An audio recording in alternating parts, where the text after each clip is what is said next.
Sejam bem-vindos para a nossa Masterclass de hoje de gestão financeira para empresários. Pessoal, assim, eu tenho uma visão de mundo que me diz que hoje em dia encontrar conteúdo não é mais um desafio, né? Encontrar conteúdo na internet. Porém, encontrar conteúdo prático, conteúdo de qualidade, conteúdo aplicável é o grande desafio do momento. Então, sempre nas minhas aulas eu tento trazer para os empresários que me acompanham e gestores em geral, né? A gente também tem muita gente que, né, ocupa cargos gerenciais dentro de empresa, que acompanha a luz.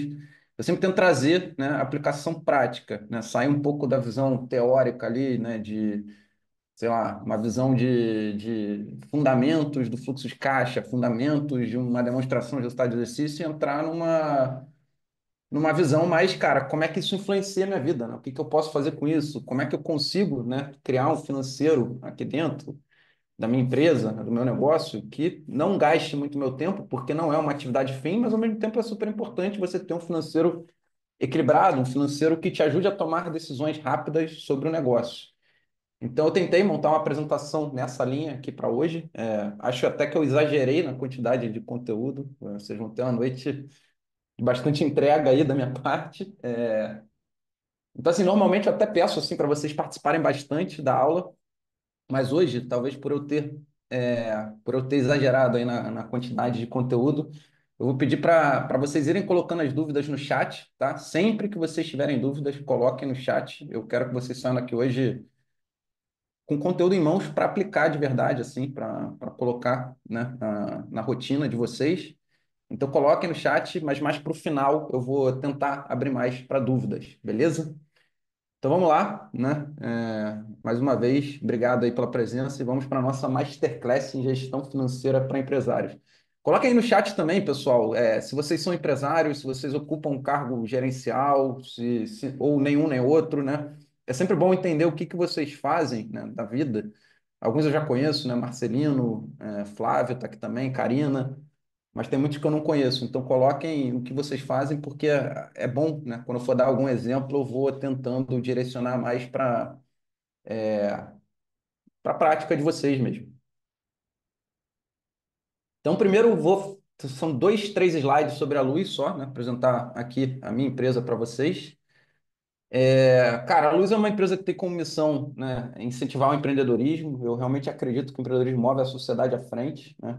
É uma forma de construir prosperidade para todos, né? O empreendedorismo é uma ferramenta de ascensão social e todo empreendedor, para mim, é um verdadeiro herói, especialmente quem está empreendendo no Brasil e merece atingir seu potencial máximo. Então, eu acredito em desenvolver a sociedade através do empreendedorismo. E a nossa visão até, nós trabalhamos por um mundo onde as empresas não quebram mais por falta de acesso a networking, ferramentas e melhores práticas de gestão, né? Coisas que para mim deveriam ser acessíveis para todos, né? A coisa que mais me deixa triste é uma empresa quebrar com um produto bom nas mãos, né? Com uma solução que poderia ajudar uma série de pessoas. Então, eu trabalho dia e noite para tentar fazer com que menos empresas quebrem nesse sentido. E a Luz já foi consultoria, a Luz já foi um serviço muito produtizado também de consultoria, a Luz já foi um e-commerce de produtos digitais, e hoje a Luz é uma plataforma para empresários e gestores, né? A gente tem muitos, né? Estou vendo aqui que alguns trabalham com finanças. A gente tem muitos gestores financeiros na nossa plataforma, a gente tem mais de 3 mil assinantes. E lá a gente tem ferramentas, gestão, principalmente planilhas, né? Modelo de apresentação. Agora a gente está entrando forte no mundo da inteligência artificial. Então tem uma biblioteca de prompts prontos para te ajudarem a gerir o seu negócio. E a gente também tem muitos cursos e formações, né? Tem curso de gestão financeira, de planejamento estratégico, tem curso de inteligência artificial. Na nossa plataforma tem tudo que um pequeno empresário precisa para gerir o seu negócio. E aí, falando rapidamente de mim, né? Quem sou eu? Por que que vocês, né, podem me ouvir, podem me dar atenção, né? Meu nome é Filipe Guermandi, eu sou CEO da Luz hoje. Tenho 37 anos, né? Tenho dois filhos pequenos que vão acordar cedo amanhã de manhã. E para quem não sabe, eu estou falando com vocês de Portugal, então aqui eu estou 3 horas na frente. Eu já moro na Europa há 6 anos, então eu gerencio minhas empresas daqui remotamente, né? Eu tenho liberdade geográfica, flexibilidade de horários. Eu já sou consultor desde que eu me entendo por gente, já gerenciei projetos ligados a finanças corporativas, planejamento financeiro. processos, estratégia, tudo, eu já fiz de tudo um pouco, né? Inclusive, eu gosto muito da consultoria como uma ferramenta para entender um setor, né? Várias vezes que eu queria empreender em algum setor, eu tentava prestar consultoria antes para conhecer aquilo mais a fundo. Eu já mentorei centenas de empreendedores até hoje, eu vivo ajudando empreendedores, é minha missão na Terra. E eu entrei quando a Luz ainda era, né, uma empresa de consultoria e liderei a estruturação de toda a área digital da Luz, me tornei CEO em 2023. Nos últimos 5 anos eu também venho abrindo outros empreendimentos, eu tenho empresa aberta nos Estados Unidos também, e já participei da criação de mais de 30 negócios digitais e startups ao longo da minha trajetória. Então eu tenho, cara, eu posso dizer que eu conheço um pouco aí do ambiente empreendedor. E quem quiser se conectar comigo no LinkedIn, fica à vontade, né? Eu estou sempre produzindo conteúdo lá, faço live toda semana no LinkedIn, sempre recebendo alguns empreendedores que são gente como a gente, né? Que não estão a uma distância muito grande, não são gigantes, mas são pessoas ali que estão passando por um processo de ganho de eficiência, ganho de escala e que podem contribuir muito com o processo de vocês também, né? Mas vamos para o que interessa, né, hoje, né? Por que que vocês estão aqui, né? Sabia que 80% das empresas pequenas, né, das pequenas empresas quebram nos 5 primeiros anos, né? Isso é um dado meio chocante para mim, né? E, cara, 25%, né, os principais motivos, né, 25% apontam falta de gestão eficiente como principal motivo para falência, 25% também apontam a falta de acesso a crédito e outros recursos como principal motivo para falência. Então, cara, eu vejo assim a gestão financeira muito presente nesses dois indicadores, né? Gestão eficiente. Quando você não tem um financeiro bem estruturado, um financeiro confiável, um financeiro que te ajude a tomar decisão, cara, todo o resto da gestão falha, né? Na minha opinião. Não adianta você ter, sei lá, a operação rodando se o financeiro não sabe se aquilo ali é lucrativo ou não controla bem o fluxo de caixa. A empresa, acho que o financeiro é o pulmão da empresa, né? O coração, não sei, mas é uma peça extremamente importante, né? E quando o seu financeiro ele não é organizado, você também não vai ter acesso a crédito nem a outros recursos, né? Quando você não tem planejamento financeiro, você não tem acesso a crédito nem a outros recursos. Então eu vejo a gestão financeira muito forte, né, nos motivos para a quebra dessas pequenas empresas. E quais erros na gestão financeira, né, levam uma empresa a quebrar? Porque eu vou conduzir a minha masterclass hoje é assim, tá, pessoal? A gente vai falar de erros e a partir desses erros eu vou construindo conceitos na cabeça de vocês, né?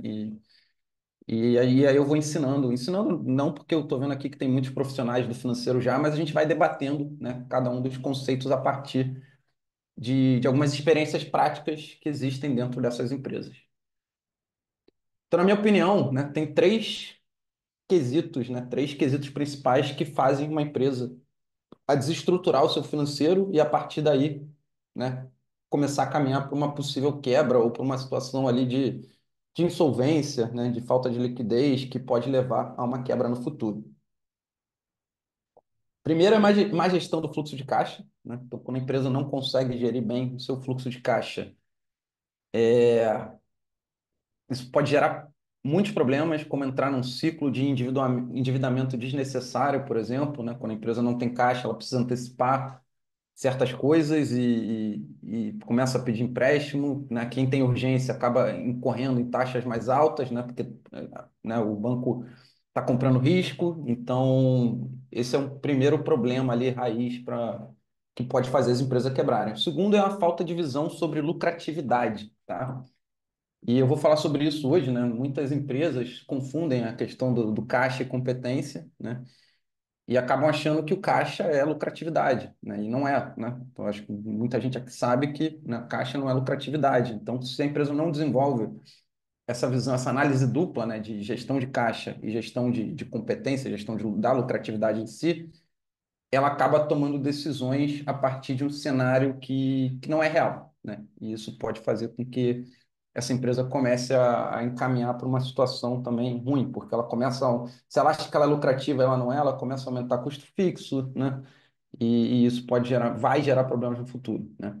E por último, inexistência de disciplina, processos financeiros bem estruturados, né? Não tem um mínimo ali de governança, não tem um mínimo de exercício de planejamento financeiro, né? Então a gente vai falar desses três elos aqui, né? E de como que as empresas podem, né, se preparar, né, e se tornarem sólidas para não passarem por esse tipo de problema, tá?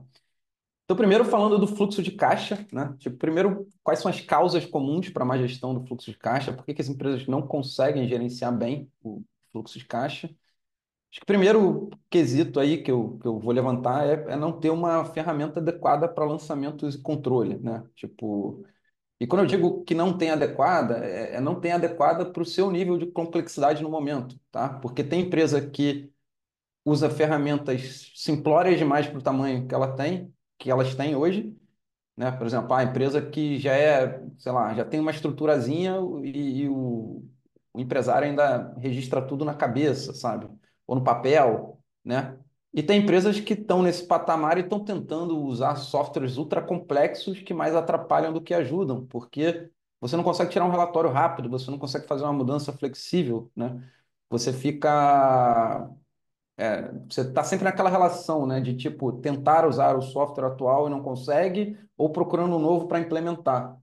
Então, acho que a empresa tem que olhar para si e falar, cara, qual é a minha complexidade no momento? O que que eu preciso, sabe? Se eu preciso fazer isso rápido, de forma flexível ainda. Eu não tenho processos sólidos. Então, deixa eu resolver com esse tipo de ferramenta. Ou então, não, né? Já estou grande demais para a ferramenta que eu estou usando, deixa eu dar um próximo passo. Segundo, a falta de visão, né, de contas a pagar e a receber. Não ter ali um mínimo de previsibilidade de curto prazo, né? Porque quando a gente fala de contas a pagar e a receber, normalmente a gente ainda está falando de curto prazo, né? Nem de longo prazo. E por último, não classificação adequada, né, de entradas e saídas de caixa, né? A pessoa, beleza, ela entende que tem entrada, tem saída, como o fluxo de caixa está funcionando, mas quando tem uma quebra ali, uma mudança, ela demora a entender, né, qual foi a conta que se alterou, né? Ela precisa catar a agulha no palheiro, né? Então, acho que esses três pontos aqui são os três pontos que precisam ser corrigidos para uma gestão forte de fluxo de caixa. E uma coisa que eu esqueci de falar para vocês, pessoal, que é engraçado, né? Porque tem muita gente aqui que me conhece e eu não sei quantos sabem disso. Mas a minha carreira, ela começou no financeiro, né? A minha primeira oportunidade profissional, né, foi numa empresa que era uma pequena multinacional e eu fui contratado para ser estagiário do financeiro, né, fazer principalmente relação com investidores e essa multinacional ela tinha 6, 7 negócios diferentes, apesar dela não ser grande, e cada negócio tinha, sei lá, 2, 3 sócios diferentes, então eu tinha que fazer, né, aquela parte de reportologia. Só que com um mês de empresa, o CEO lá dele, ele, ele entendeu que a equipe que ele tinha contratado para o financeiro não estava funcionando e ele me colocou como gerente financeiro do nada, da multinacional. Então eu tive que aprender na marra, né, todos esses conceitos muito rápido. Então, eu também tive uma experiência, eu fiquei alguns anos ali trabalhando gerindo o financeiro dessa empresa, então eu também tive uma experiência boa ali no financeiro. Tá? Queria acrescentar isso porque estou vendo que muita gente trabalha com financeiro de fato, então estamos entre colegas aqui de trabalho também. Então, essas são as três causas comuns para má gestão de fluxo de caixa, e eu vou abordar agora cada uma delas individualmente, né, para gente explorar, né, como fazer uma boa gestão aí do fluxo de caixa. E, pessoal, de novo, assim, quem for tendo dúvidas, vai colocando aqui no chat, que em alguns momentos eu abro aqui e tento responder, tá bom? Então vamos falar sobre ferramenta, né? Ferramental. Cara, primeiro assim, uma ferramenta de fluxo de caixa, né? Ela tem que te dar o básico do básico, né? Você tem que entender qual é teu saldo, né? Quais são as entradas que você está tendo, né? Aqui a gente coloca como receitas, mas é mais até para o empreendedor ele entender do que a gente está falando. Você tem que entender, ela tem que te dar as saídas, né? E você tem que ter o saldo final ali, o saldo acumulado, né? Para você entender o que está acontecendo com a tua empresa, né? Mas aquilo ali não é suficiente, né? Você precisa começar a tentar fazer algumas análises um pouco mais robustas, né? Tentar classificar, né, as coisas dentro do seu fluxo de caixa. E assim, é importante, né, que você faça análises, né? Tipo, principalmente assim, de cronologia de tempo, né, de análises mais horizontais e análises de verticais, né, de você comparar uma conta, né, com tanto historicamente, mas também com o resto da empresa, né, qual o percentual daquela conta dentro do que você está, né, dentro do que você está gastando, né, naquele grupo de contas. E essa ferramenta aqui que eu estou mostrando é uma planilha nossa, né, da Luz, né? Eu não vou perder muito tempo, mas eu só quero mostrar o seguinte, né? Tipo, dependendo do tamanho que você tá, às vezes uma planilha vai resolver o teu financeiro, como resolve na Luz. Eu usava o QuickBooks antes, por exemplo, e depois que o QuickBooks saiu do Brasil, eu procurei outros softwares financeiros. Eu já não gostava tanto de usar o QuickBooks porque eu tinha muita dificuldade de fazer esse tipo de análise assim simples, no qual eu aperto um botão e entendo como é que está a minha empresa no momento. E hoje eu uso, de fato, uma planilha da minha própria empresa e isso resolve 90% dos casos. Agora, eu não tenho problema nenhum de falar que tem empresas que têm uma certa complexidade que não estão mais no momento da planilha, né? Você precisa, de fato, fazer um esforço maior para implementar um software, né?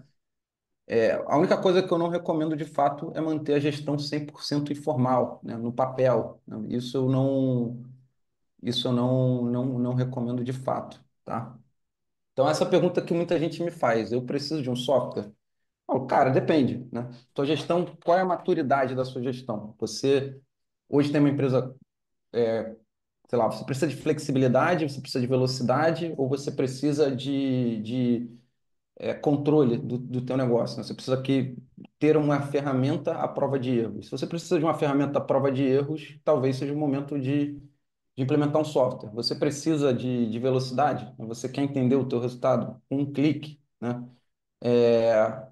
Talvez ainda não seja o momento, tá?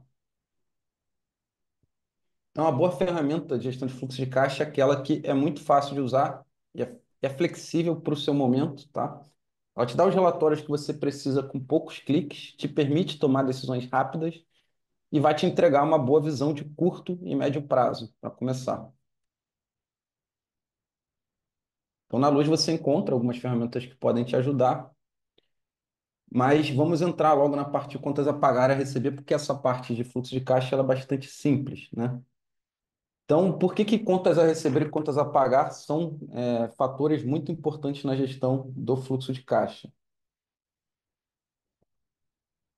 Cara, eu vou botar aqui dois casos assim, que são muito comuns, tá, nas empresas brasileiras, né? Então, primeiro um negócio de roupa, uma loja de roupas que vendia a prazo. O dono via a loja sempre cheia e achava que estava lucrando. No entanto, ele não controlava os prazos de pagamento dos fornecedores, recebia dos clientes no cartão de crédito parcelado, sem considerar que o dinheiro só entraria depois de 30 dias. Quando chegou a hora de pagar os fornecedores à vista, o caixa estava vazio. Para pagar as contas, pegou empréstimos emergenciais com juros altos, entrou em ciclo de endividamento. Então, cara, acompanhar contas a receber, contas a pagar é essencial, né? É, E o dois, um escritório de projetos de engenharia. O dono fechava projetos grandes, recebia pagamentos em 6 parcelas, né? Ele tinha a receita dele muito concentrada em poucos clientes, mas os custos de projetos, equipes, software, viagens, precisavam ser pagos antes mesmo do cliente quitar tudo, né? E às vezes, né, nesse caso aqui, tipo, quem tem consultoria sabe bem disso, né? Às vezes você antecipa uma série de pagamentos e quando chega o dia do pagamento do seu cliente, ele atrasa aquela parcela, né? Isso é bastante comum no mercado de consultoria. Então assim, o cara, quando ele não tem planejamento para esse tipo de coisa, quando ele não está olhando na risca ali o quanto você recebeu, o quanto você vai pagar, ele acaba antecipando recebíveis, né, correndo em juros altos e perde dinheiro e ele acaba perdendo muito dinheiro e pode até entrar numa situação de insolvência. Então, né, contas a pagar e contas a receber é bastante básico, mas não tem muita gente que não controla, né? De que adianta você fechar um mês com 15 mil em caixa, né? Se você deixou de pagar uma conta de 18 e fechou um mês com necessidade de caixa, né? Mal que seu saldo. Isso significa que você está numa situação numa situação ruim, mas se você não estiver controlando quanto vai receber, quanto vai pagar, você não vai ter. você não vai ter essa noção, né? E tem muitos empresários que tomam decisões a partir do saldo na conta bancária, né? Tipo, tem 15 mil, pô, fechei o mês com dinheiro, já vou começar a fazer mais investimentos, né? Ou então, tenho 100 mil no caixa, vou começar a fazer investimento, mas quando você vai analisar o contas a pagar, né, dos próximos 3 meses, o contas a receber, você tem muito mais contas a pagar do que a receber. Então, você não está numa situação de fazer investimentos. Se você faz, quando você acaba o próximo ciclo, você provavelmente vai ter que pedir empréstimos, né? Você vai ter que antecipar, você vai ter que incorrer, né, em juros altos e isso pode gerar problemas para sua empresa. Então, algumas dicas, né, para você fazer uma boa gestão de contas a receber e contas a pagar. Primeiro, sempre controlar a necessidade de caixa para os próximos meses, né? O saldo, mais contas a receber, menos contas a pagar. Ser proativo na renegociação de dívidas para não ter que pedir empréstimos urgentes. Então, isso é um ponto importante. Às vezes as empresas falham muito nisso e não serem proativas nesse sentido, né? Você deixa para negociar quando você já está insolvente. E aí você incorre em taxas mais altas por definição, porque desespero e urgência, né, fazem o dinheiro custar mais caro, né? Então, quando você está analisando o seu contas a receber, contas a pagar, e você vê que daqui a 6 meses você vai ter uma situação de insolvência, uma situação difícil, né, uma situação de falta de liquidez, né, principalmente, cara, já começa a ligar para os fornecedores, entendeu? Já começa a negociar prazos, já começa a... Eu já vi muita empresa sair do buraco assim, né? Porque as pessoas pegavam no telefone, ligavam se antecipando, mostravam que as coisas tinham mudado e tudo mais, que isso não ia acontecer de novo, mas pedindo novos prazos, sabe? Tipo, vamos tentar, né, antes de ir até o banco, antes de tomar uma decisão, né, de chegar no momento desesperador, vamos tentar renegociar, né? Vamos tentar mudar o jogo, né, sem correr em muitos custos, né? Cara, terceiro, planejar sua política, né, de parcelamento com antecedência. Eu acho que tem muita empresa que erra nisso também. Acho que parcelar está muito forte na cultura do brasileiro. Acho que dependendo do tipo de produto ou serviço que você vende, não tem nem como não parcelar, né? As pessoas já estão acostumadas, né, a pagar dessa forma, mas sempre tentando acomodar isso no caixa, né? Sempre tentando entender, né, fazer de um jeito que você consiga, né, pelo menos, ou já tendo opções seguras ali né, de você parcelar, mas conseguir colocar os seus recebíveis como garantia num empréstimo mais barato, né, para antecipar, ou tentando acomodar isso no caixa de alguma forma, sabe? E por último, registrar as operações no fluxo de caixa, né, no momento da consumação, não do pagamento. Cara, eu já vi, né, parece básico isso, mas eu já vi muita empresa falhando porque né, tinha operação, sei lá, ou porque as áreas não se comunicavam. Então, por exemplo, eu já vi agência de marketing que comprava mídia em vários veículos, né, e o cara lá, o media buyer, ele negociava com esses veículos, e ele já sabia, né, que aquele veículo precisaria ser pago em algum momento, mas ele não passava para o financeiro, porque a empresa não tinha processos bem estruturados. E o financeiro não registrava no fluxo de caixa. Quando chegava o dia do pagamento, cara, o cara da área de mídia já falava, pô, você não pagou o veículo tal, os caras estão aqui reclamando. E o fluxo de caixa não tinha nem aquilo na previsão, né? Então aparecia uma conta de surpresa. Então a empresa toda tomando decisões, né, com antecedência ali para novas contratações, novos investimentos, novas ferramentas, né? Pensando em planos de expansão e do nada apareciam contas a pagar ali que não tinham sido planejadas. Então, é importante organizar um processo no qual você consiga registrar as operações no fluxo de caixa, as operações no fluxo de caixa no momento da consumação, não do pagamento, tá? Deixa eu dar uma olhada aqui na diferença, momento consumação versus pagamento, provisão. Cara, acho que o momento da consumação é quando você efetiva, de fato, né, o negócio. Então, quando você efetiva o negócio, eu já costumo fazer a provisão mesmo, entendeu? Às vezes eu nem espero ter a nota fiscal em mãos, eu já coloco, já registro, né? Claro que sem o pagamento, mas eu já considero aquilo. É claro, depois o negócio não vai para frente, aquilo não acontece, eu tiro, sem problema nenhum. Aí depende também da ferramenta que você está usando, né? Por isso que eu falei, né? Se você precisa de flexibilidade nesse sentido, né? É, talvez ainda não seja o momento do software, né? Ou não, se você já tem um processo bem estruturado nesse sentido, legal, o software vai te atender melhor, tá? A Luz também tem algumas ferramentas quanto a receber, quanto a pagar, mas a nossa própria planilha de fluxo de caixa, ela faz esse trabalho, ela já faz esse trabalho integrado ali dentro.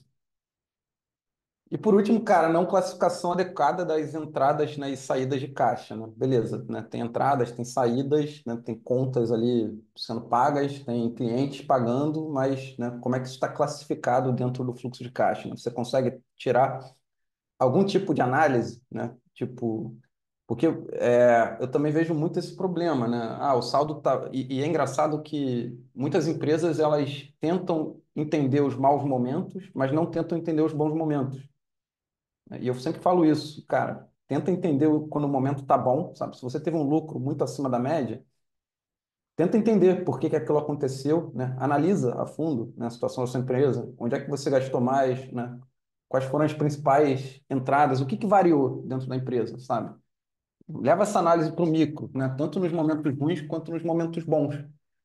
Então, tem muita empresa que você está vendo ali, está registrando, né? Então, né, você tem uma variação de contas grande ali de um mês para o outro e o cara nem sabe o que está acontecendo, né? Então, tá, você está gastando, sei lá, 50 mil numa conta todo mês. No mês seguinte vai para 80 e depois volta para 50. Pô, o que que aconteceu, sabe?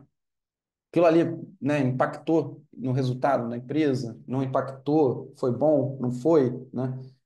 Então, e se você não tem essa classificação, né, de contas sendo feita no momento do lançamento, no momento em que você imputa ali, imputa, no momento em que a operação é consumada, né, no momento que você faz a provisão, depois para investigar aquilo, né, é muito mais difícil.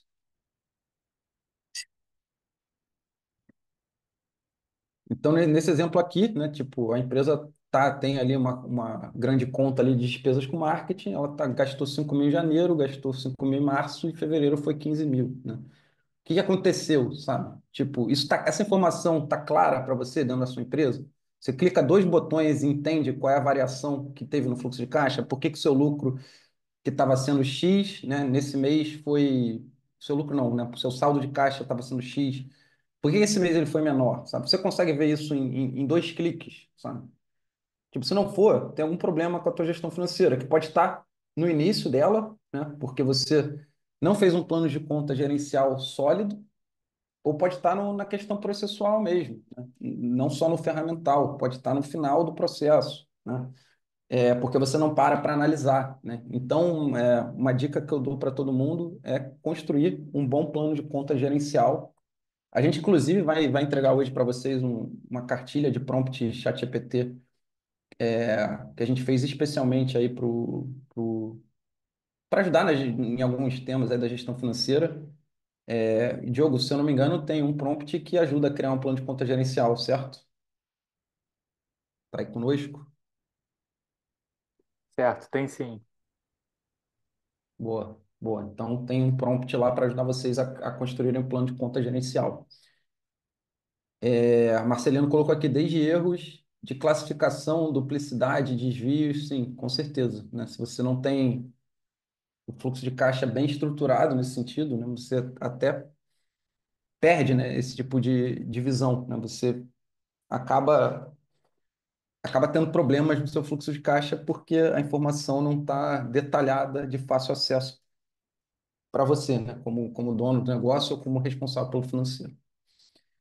Então, o plano de contas, né? E eu recomendo, assim, cara, que se faça mesmo um plano de conta gerencial. Porque, embora todo mundo que trabalha com finanças no Brasil fale, mas a gente tem que pegar a contabilidade e deixar ela mais estratégica, né? Porque o empresário não valoriza a contabilidade, eles acham que é só gestão de riscos e danos ou só para cumprir a lei. Eu entendo, né, uma vontade muito grande de transformar, né, a contabilidade em algo mais estratégico, só que, né, vamos ser pragmáticos aqui, né? Eu acho que mesmo assim é importante que a gente tente ter uma versão do plano de contas mais simplificada e gerencial, né? Na qual a gente simplifique algumas contas ali que estão no plano de contas completo da empresa, né? Que serve para fazer o balanço, DRE, tudo mais, para a gente usar também no fluxo de caixa. E uma dica que eu dou importante é que esse plano de contas ele converse, né, com o plano de contas que o contador usa. Porque se você já fizer, sentar com o contador, né, e mapear quais são os campos, né, do teu plano de conta gerencial, o que que eles significam para o contador, você vai ter menos problemas, né, para fazer depois a conciliação ali com ele e, vai precisar gerenciar menos ali os riscos da sua empresa, porque ele já entende, né, como que você lança as suas entradas e saídas dentro do fluxo de caixa. Então, esse relacionamento, né, com a contabilidade, né, do seu plano de conta gerencial é importante.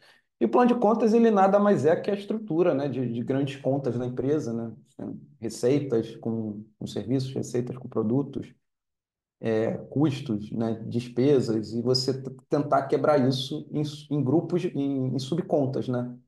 Como, por exemplo, aqui um exemplo, né, na despesa com serviços, eu tenho, né, que seria mais um custo mesmo, né, consultores terceirizados, suporte técnico. Na despesa com RH, eu posso ter uma conta para salários, outra para prolabore, né, para analisar de forma diferente, né, o salário da equipe, o salário dos sócios, tem treinamentos, benefícios, encargos sociais, né? E por que que eu falo do plano de conta gerencial, tá? Porque a estrutura do plano de contas ideal para a sua empresa, para a sua operação, vai depender muito do que é importante para você analisar, né? Eu vou te dar um exemplo. Aqui no Despesas com Marketing, né, eu tenho no ponto 2, ponto 6, ponto 1, marketing, uma conta para marketing digital. Para a Luz, isso não funcionaria, porque eu preciso ver o meu marketing digital quebrado. Quanto eu estou gastando com Google Ads, quanto eu estou gastando com Facebook Ads, quanto eu estou gastando com, sei lá, influencers, por exemplo, né? Então eu preciso quebrar mais, mas tem empresas que não têm um DNA digital muito forte que vão poder ter uma subconta chamada marketing digital. Mas, no entanto, outras contas, né, vão precisar ser mais quebradas do que eu tenho na Luz hoje, né? Eu, por exemplo, eu não preciso ter uma subconta chamada aluguel sala comercial, porque eu não tenho sala comercial, minha empresa é 100% remota. Então, isso cabe muito a você analisar o seu negócio, né? O que que é importante para você ter como análise, até para relacionar, né, o aumento de gasto e você ter né, quais são as contas que mais variam, que vale a pena deixar elas isoladas dentro de um grupo, né, grande, porque essas contas que mais variam, normalmente elas são as que podem explicar mais fácil uma mudança muito grande de resultado, tá? Então, quando você consegue quebrar, né, através do seu plano de contas, né, você tem um plano de contas gerencial bem estruturado, no qual você consegue quebrar bem as subcontas, né, para a realidade da sua empresa, você consegue pegar rapidamente, né, as suas variações de resultado, né, naquele exemplo que eu dei, né, de onde a empresa estava gastando 5 mil com marketing, e de repente em fevereiro gastou 15 mil, né? Olhando, né, através desse relatório, você vê, né, que teve um gasto pontual ali com eventos, que a empresa não vai precisar se preocupar com ele no longo prazo, porque ele é um gasto pontual, ele não vai se repetir.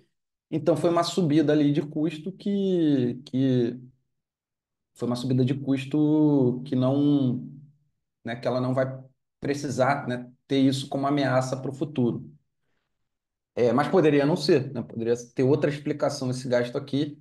A questão, pessoal, especialmente quando a empresa é pequena, é você conseguir ter essa análise muito rápido, né? Você conseguir olhar para os relatórios que você já está gerando automaticamente com seus lançamentos e você ver facilmente, né, por que que o seu resultado variou para cima ou para baixo. Por que que esse mês você teve, né, um saldo ali de caixa, de geração de caixa negativo, né, e você não vinha tendo? Ou por que que você teve um saldo de geração de caixa positivo e você não vinha tendo, né? Se você hoje não consegue ter essas respostas rápidas e assertivas, você está com certeza com a ferramenta errada ou com o processo errado. Então, nesse ponto, vale a pena você observar, né, como você está fazendo e repensar a sua estratégia. Porque o financeiro de uma empresa, ele tem que ser feito para não, ele tem que ser feito, né, da forma como eu falei no início. Você precisa de uma estrutura que enxuta, né, que você não perca, sei lá, muito tempo da operação com o financeiro, mas você precisa das respostas, sabe? Você precisa entender e tomar as decisões certas, né? Por exemplo, se essa variação para 15 mil tivesse acontecido porque você não pagou alguns fornecedores lá atrás e esse mês eles cobraram, em fevereiro você acabou tendo que pagar.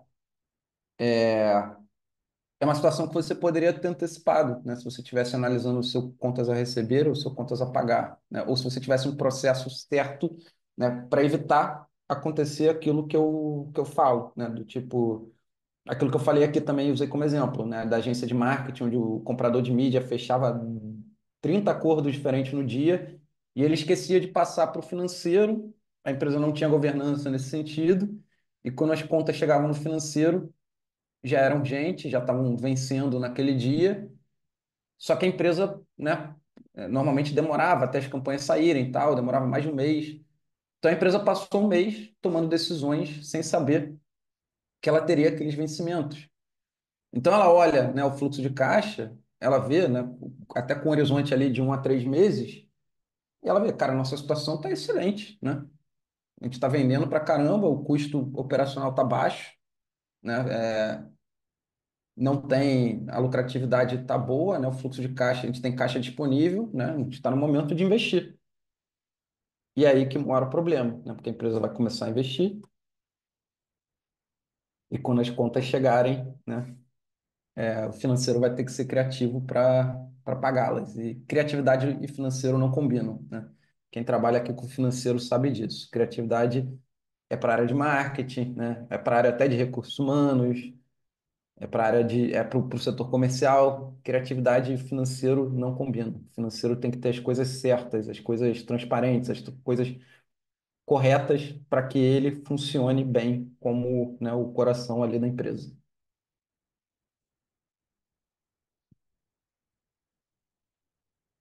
Então, no seu plano de conta gerencial, né, é importante, né, que você faça essa cascata, né, de pegar as grandes contas da sua empresa, né, por exemplo, despesas com marketing e vendas, e você entenda dentro desse grande grupo o que que você precisa analisar, né?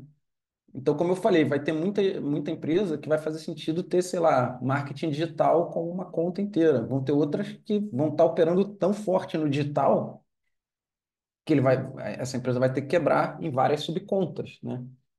Então assim, esse é um exercício muito individual, né, de empresa para empresa. Vai depender muito do DNA, do setor, né? Mas o ideal é pegar todas as grandes contas e tentar fazer esse exercício de refletir o que a gente precisa analisar aqui, sabe? O que tem uma grande variação aqui dentro, né? E até se antecipar, né, a essas análises, né? Tipo, dentro né, da minha conta ali de despesas administrativas, o que pode impactar no resultado, né? O que eu preciso analisar de forma isolada em relação às outras contas. Então, cara, o primeiro aprendizado aqui hoje, né? Aprendizado, conselho, é que uma boa gestão de fluxo de caixa, ela vai além do saldo na conta, né? De terminar o mês no verde. É necessário entender as razões do resultado e para onde esse resultado está indo, né? Qual é a tendência, né? O que mudou? Aquele acréscimo ali de 15 mil numa conta, ele vai se manter? Existe um risco, né, dele acontecer de novo no mês seguinte? A gente precisa cortar ou não? Tá tudo bem do jeito que tá? E não só quando a empresa vai bem, vai mal, né? Porque muitos gestores, eles, né, de novo, eles têm essa mania, né, de parar para entender o resultado quando tudo vai mal. E quando vai bem, não, né? Quando vai bem, deixa como tá, legal, vamos seguir o fluxo, mas é interessante também parar para entender as razões do resultado, né? Quando o resultado tá bom.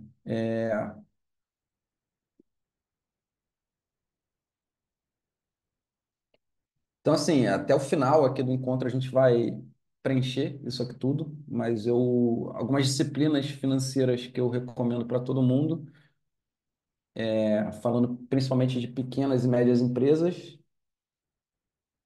Então, primeiro no nível básico, assim, as três disciplinas que eu acho mais importantes de vocês desenvolverem, né? Primeiro, lançamentos financeiros e conciliação bancária. Eu acho que esse é um exercício diário, né? Pelo menos reservar 30 minutos por dia para estar fazendo isso. Empresas mais complexas, com mais volume, isso pode demorar um pouco mais, né? Mas eu acho que quando a operação ainda é enxuta, cara, 30 minutos por dia está de bom tamanho, você mata essa atividade facilmente, se você tiver a ferramenta certa. Segundo, gestão de contas a receber e a pagar, pelo menos 3 meses à sua frente, né? Gastar pelo menos 30 minutos por semana para fazer essa análise, para entender se está tudo certo, qual é a sua necessidade de caixa. E terceiro, né, construção do plano de conta gerencial e implementação na ferramenta que você usa, seja ela qual for. Isso é algo que você vai fazer, né, uma vez na vida e depois vai fazendo ajustes sempre que necessário, embora o ideal seja que você não mude muito o seu plano de contas para você não perder a referência da sua análise, né? Imagina que você está lançando, por exemplo, 5 contas, né, dentro da cinco despesas dentro da mesma conta. Em maio você decide separar em 2 contas, né? Ou você faz retroativo, né? Você muda aquilo ali retroativamente, ou você vai perder a referência da sua análise, né? Porque de abril para maio vai mudar muita coisa naquilo que você está analisando.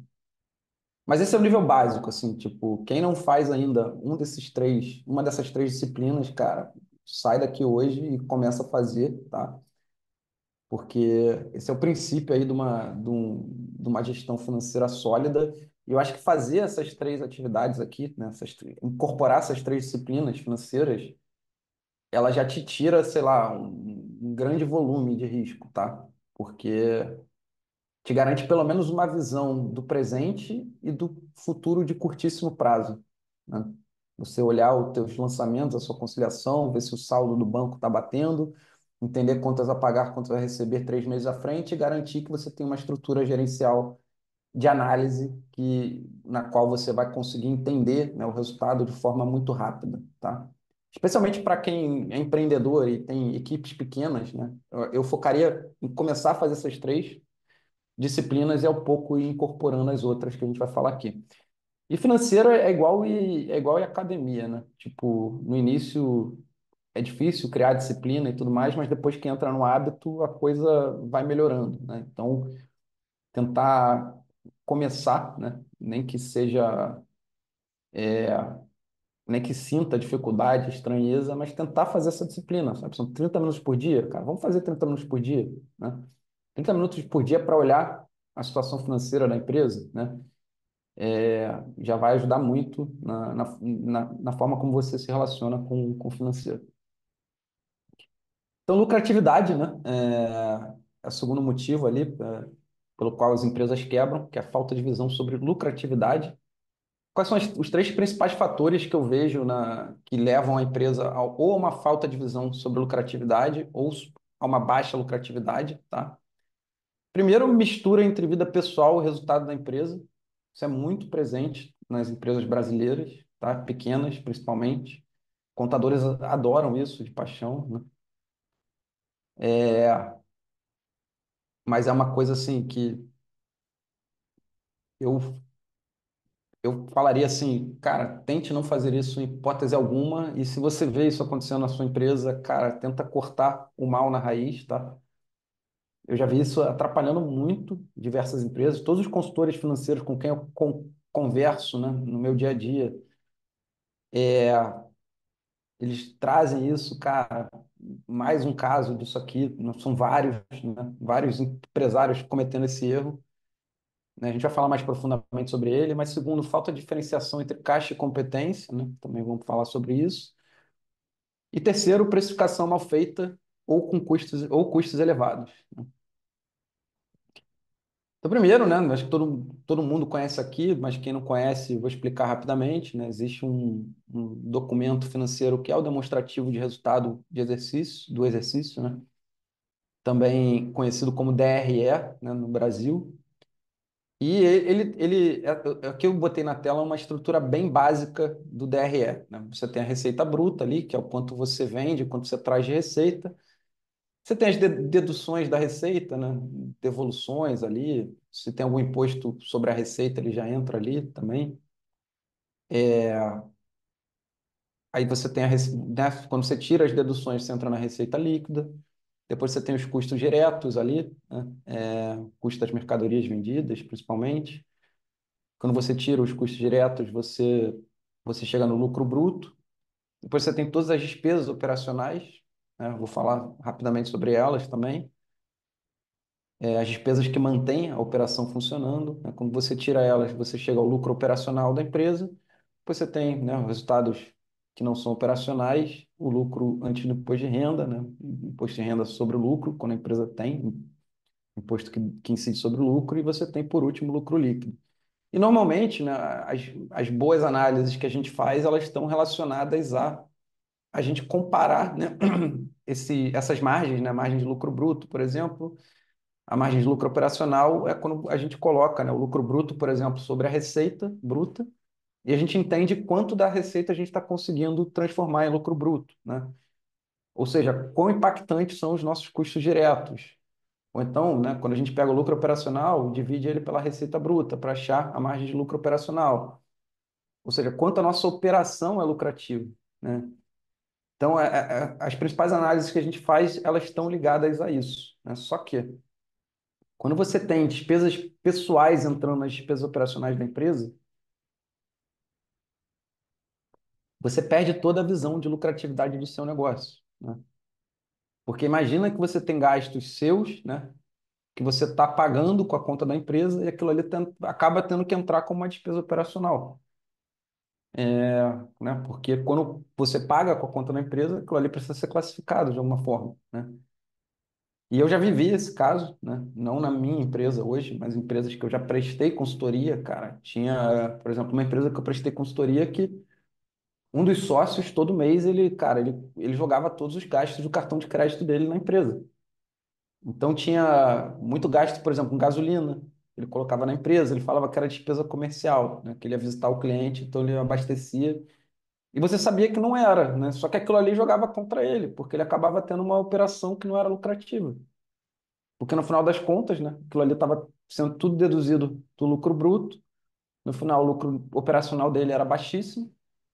E ele achava que ele tinha um negócio ruim em mãos, quando não era. Era um negócio super lucrativo, mas ele não conseguia, né, fazer essa análise. Então, né, por que que você não coloca, né, não cria uma política ali de distribuição de lucros, né? Leva esse dinheiro para sua conta e dali você, né, paga as contas que você quiser. Não use a conta da empresa para fazer isso, porque você vai jogar contra você. Você vai perder completamente a sua visibilidade sobre a sua lucratividade, né? E um caso dois, né, que é muito comum também em empresas brasileiras, é você se remunerar, né?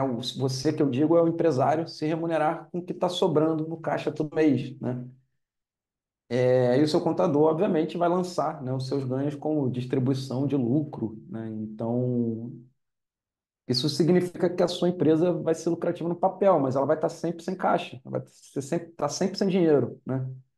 Porque o que sobra no caixa, o cara saca, né, para pagar as contas dele, para viajar, para, né, trocar de carro, para fazer isso. Então, né, e eu já vi muito esse caso, tá? Eu estava conversando há 2 semanas atrás com um consultor financeiro e ele me falou, né, porque tinha um cliente dele que o cara falava, cara, o contador todo mês me apresenta aqui o DRE, o lucro está altíssimo e não tem dinheiro na empresa. O que está acontecendo? E quando o cara foi investigar, cara, o empresário tinha mês que ele tirava 20 mil, tinha mês que ele tirava 30, tinha mês que ele tirava 40.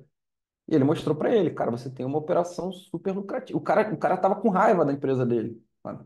Porque ele não via que a empresa era lucrativa. E o consultor mostrou para ele, cara, você tem um negócio de ouro, sabe? Esse negócio te dá muito dinheiro, só que você não percebe, porque você tá com as finanças completamente misturadas da sua operação. Então ele perdia a visão, né, do resultado gerencial dele, né, da lucratividade dele, porque ele misturava muito as contas dele com as contas da empresa, né? Então, umas dicas, né, para separar sua gestão financeira pessoal da gestão financeira da empresa. Primeiro, cara, é separar o controle, né, das finanças pessoais do controle das finanças da empresa o quanto antes, né? Se você faz as duas coisas misturadas, para de fazer agora, assim, sai dessa reunião e para de fazer, porque vai te gerar problema, entendeu? Mesmo que você esteja sozinho na empresa, vai te gerar problemas. Nunca, em hipótese alguma, pague contas pessoais pelo banco ou cartão da empresa diretamente, né? Tenha um mínimo de governança no seu próprio negócio. Como eu falei, né? Cria um fluxo para esse dinheiro ir para você primeiro e você pagar as suas contas pessoais. E defina um componente fixo da sua remuneração, né? O Prolabore, né? Então tem muita gente que vai argumentar comigo, ah, mas o Prolabore, né? A gente paga muito encargo social sobre ele. Tudo bem, né? Se você vai continuar distribuindo lucro, pega uma parte da sua remuneração, do que você está sacando, e transforma em fixo, sabe? Todo mês eu vou tirar X. E a cada trimestre eu vou decidir se eu posso tirar mais ou não. Porque aí pelo menos você diminui o risco, né, de estar fazendo aquilo todo mês. Todo mês você está limpando o caixa da empresa praticamente, sabe? Pelo menos a cada trimestre você consegue ter uma visão de curto, médio prazo e reduzir, né, muito os riscos da empresa, né? Se você para analisar o trimestre e fala, poxa, a empresa está lucrativa, né, foi um bom trimestre, dá para tirar tanto e manter o caixa seguro, pô, legal. Aí você tira, né? Mas todo mês, cara, puta, sobrou. O mês é um horizonte de tempo muito curto, né, para ter esse tipo de política. Segundo, né, clássico também, falta de diferenciação entre caixa e competência. Falta de diferenciação entre caixa e competência, né? Então, gestão financeira ela pode ser encarada, né, dos dois pontos de vista, no ponto de vista de caixa, ponto de vista de competência. Do ponto de vista de caixa, ele serve principalmente para te ajudar a medir a sua necessidade de caixa, presente e futuro, né? A tua disponibilidade de capital dentro da empresa. Então, a, a gestão de caixa, ela não tem esse viés, né, de análise de lucratividade, é mais para medir a sua disponibilidade mesmo de caixa e a gestão de financeira do ponto de vista de competência, ela te ajuda a medir de fato a lucratividade da sua operação, né? Então, por exemplo, você vende um serviço por 30 mil e ele vai ser pago em 6 vezes de 5 mil a partir de 30 dias, né, da venda. Na gestão de caixa, no dia da venda, você não vai fazer nenhum lançamento, né? Tudo bem, né? Você vai registrar aquilo contabilmente no seu DRE, mas ele não impacta a sua gestão de caixa. Mas a partir de 30 dias após a venda, você vai lançar mês a mês uma parcela de 5 mil como receita. Então, o seu caixa ele vai estar conciliado, mas vai parecer que você teve um desempenho ruim no mês de venda, né? Porque, né, se você analisar a sua empresa só pelo ponto de vista de caixa, né? Porque imagina, né, você fez essa venda ali em fevereiro não entrou nada, você não registrou nada, né? E em março você registrou 5 mil, em abril você registrou 5 mil. Quando você vai olhar o resultado, né, do ponto de vista de caixa, parece que fevereiro não foi bom, né? Se aquilo ali acontece muitas vezes, parece que fevereiro não foi bom, né? Se você tomar decisões só com base em caixa, você pode tomar as decisões erradas, né? Por outro lado, como funciona a gestão financeira do ponto de vista de competência, né? Ela te ajuda se você faz a mesma venda, né, de um serviço por 30 mil, a ser pago em 6 vezes de 5 mil a partir de 30 dias, no dia da venda você lança todo o valor como receita, você lança os 30 mil. Então, o seu caixa ele vai ficar completamente desconciliado, porém, você vai medir exatamente a performance daquele mês, né? Então, você vai entender que a sua empresa ela teve uma boa performance de vendas em fevereiro, mas quando você olhar o saldo do banco, você vai ver que aqueles 30 mil não entraram, né? Então, são duas formas de ver o financeiro, né? Duas formas, cada uma com seu intuito, né? E então, assim, exemplificando visualmente as duas visões, né? Quando você faz a sua gestão financeira do ponto de vista de caixa, como eu falei, né? Se a venda foi feita em 27/2/2025, ou seja, hoje, fevereiro, você não vai registrar nada do ponto de vista de caixa, porque não entrou nada no caixa de fato da empresa. A partir de março, né, 30 dias depois, você está colocando essas parcelas de 5 mil mês a mês, e você está vendo, né, o teu saldo bancário crescer, tá? Do ponto de vista de competência, né, aquilo que eu falei, né? Na verdade, está lançado em março aqui, mas seria fevereiro, certo? Os 30 mil entraram dia 27 de fevereiro, mas você, né, quando você for olhar o saldo no banco, em março, você não tem esses 30 mil no banco, porque você está fazendo uma gestão do ponto de vista de competência, tá? E aí muita gente pergunta, né? Eu preciso gerir meu fluxo de caixa, né? Por regime de caixa ou por regime de competência? E a minha resposta é, cara, você vai precisar desenvolver as duas visões dentro da sua empresa, né? Ninguém sobrevive só olhando caixa, ninguém sobrevive olhando só competência, né? Você tem que ver as duas coisas. Você tem que entender se a tua empresa tem disponibilidade, né? Se ela tem, como é que está pelo menos ali o horizonte de curto, médio prazo de contas a pagar, contas a receber, né? Naquilo que já está garantido, já está fechado. Mas você também tem que olhar a lucratividade da sua empresa. Você tem que ver se a sua operação está sendo lucrativa, né? Ou se você precisa fazer mudanças, né? Porque se não tiver, você vai ter problemas de caixa no futuro, né? Se a sua competência estiver desajustada, você vai ter problemas de caixa no futuro, né? Porque você está gastando mais do que você está vendendo. Então, algumas dicas aí para fazer a gestão de caixa em competência. Primeiro, utilizar uma ferramenta mais complexa, né, que opere com a demonstração de resultado do exercício, que é a demonstração de resultado do exercício é um documento que ele funciona em regime de competência, tá? Mais fluxo de caixa, então você utiliza as duas coisas ali, você faz lançamentos e você consegue, né, falar para a ferramenta que aquilo ali, né, tem dois significados, né? Trabalhar com duas ferramentas de fluxo de caixa diferentes, seria a segunda opção. E a terceira, né, você consegue fazer isso tudo na planilha de gestão financeira completa da Luz. Eu vou mostrar rapidamente como, né, uma coisa que eu faço na planilha que eu uso da Luz, né, para gerenciar o meu financeiro. Mas, por exemplo, na conta de bancos, dentro da planilha, eu crio né, eu boto minha conta bancária, né? Essa conta no banco aqui poderia, sei lá, ser conta Itaú, conta Nubank, conta qualquer um, conta Santander, né? E eu crio uma conta competência, uma conta que não existe, né? Uma conta que, inclusive, o meu contador ele está orientado e ele sabe que ela não existe.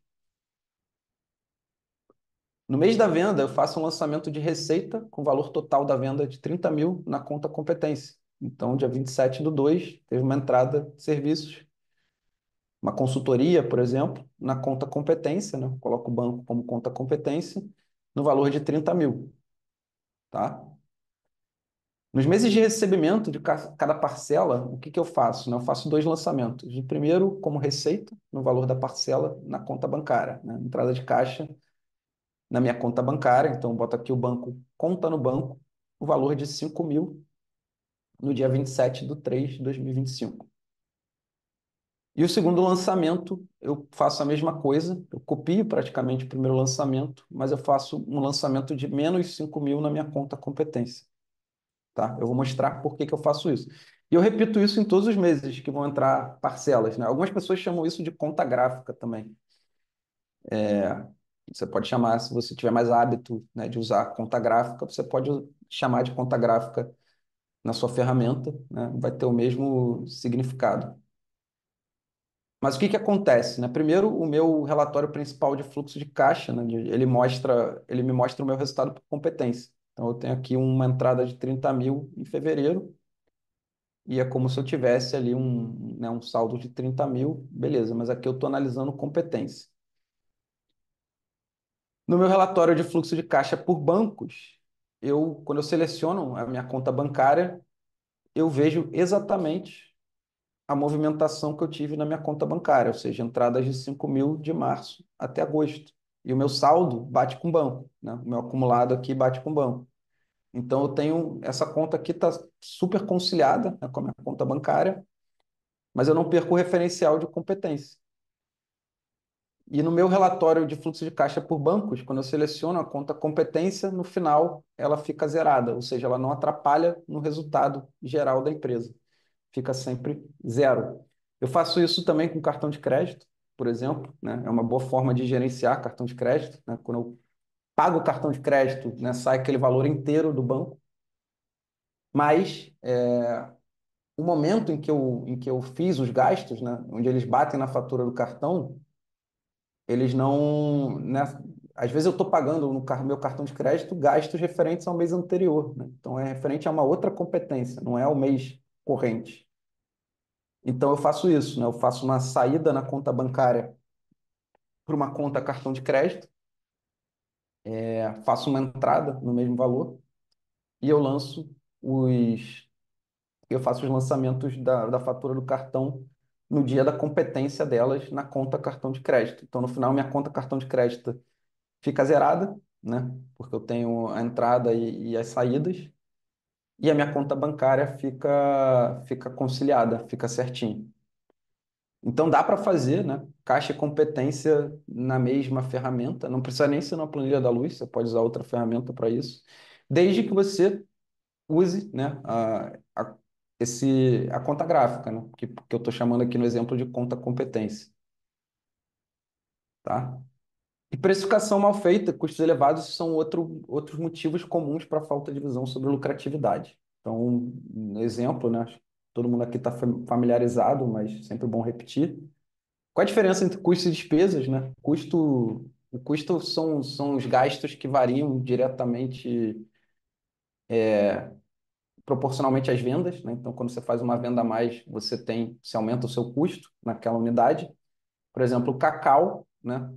Para uma indústria ali de chocolate, para cada unidade de chocolate vendida, o seu custo com cacau aumenta. Ou seja, ele é um custo, né? Ele é um custo direto, né? É um custo operacional.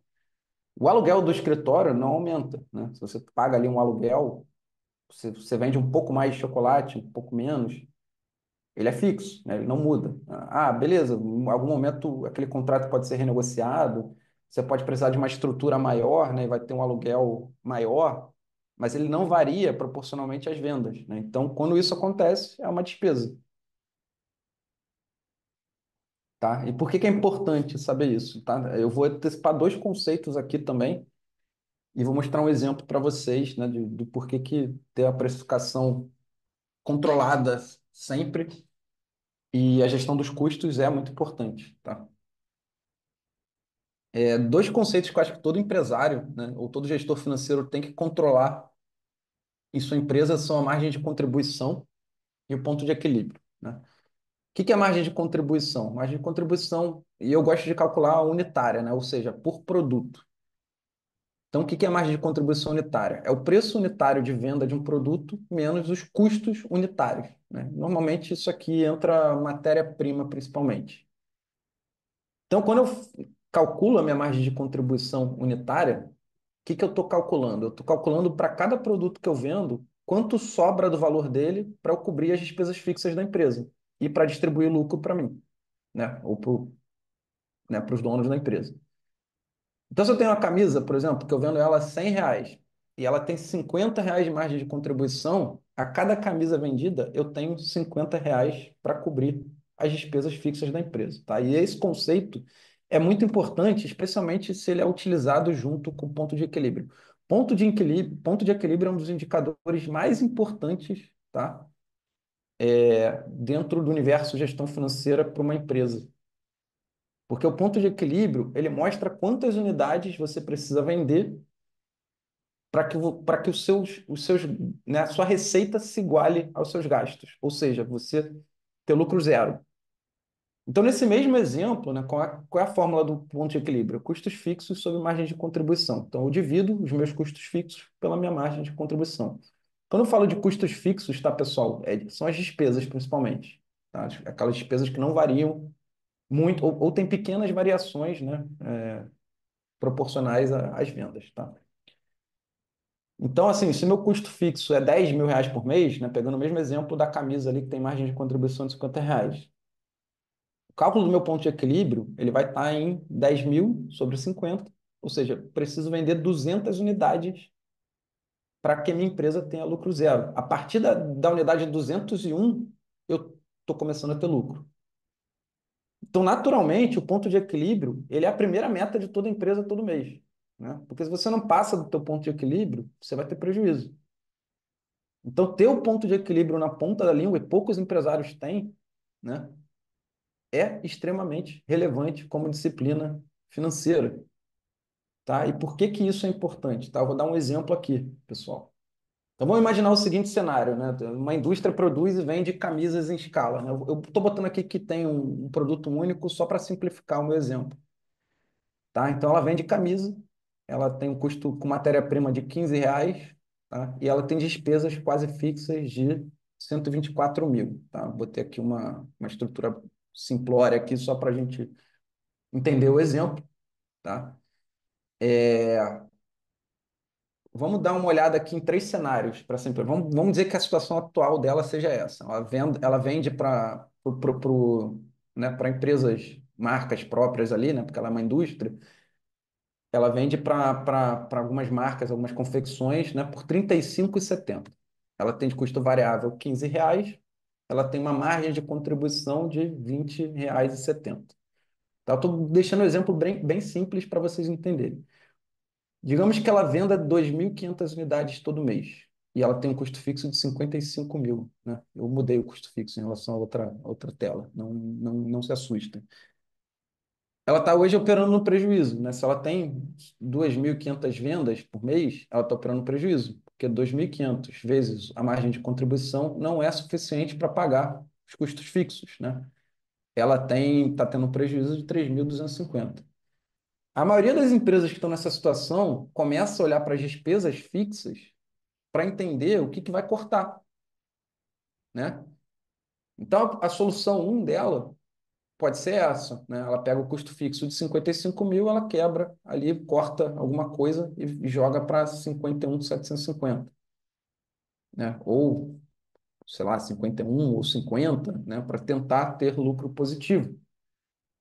Só que o problema, né? Quando você corta custo fixo, normalmente do que a gente está falando? Porra, é um corte no marketing, é um corte numa ferramenta importante para a empresa, é um corte numa pessoa.